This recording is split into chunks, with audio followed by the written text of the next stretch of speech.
दिनांक 20 मार्च 2026 को मंडी में मोटे आलू का भाव लगभग 250 से 380 रुपए प्रति कट्टा चल रहा है।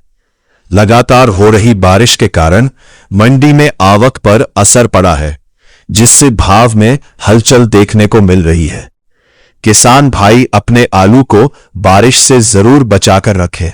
भीगने से आलू में दागी और सड़न की समस्या बढ़ सकती है। व्यापारियों की मांग सामान्य बनी हुई है, लेकिन मौसम का असर साफ दिखाई दे रहा है।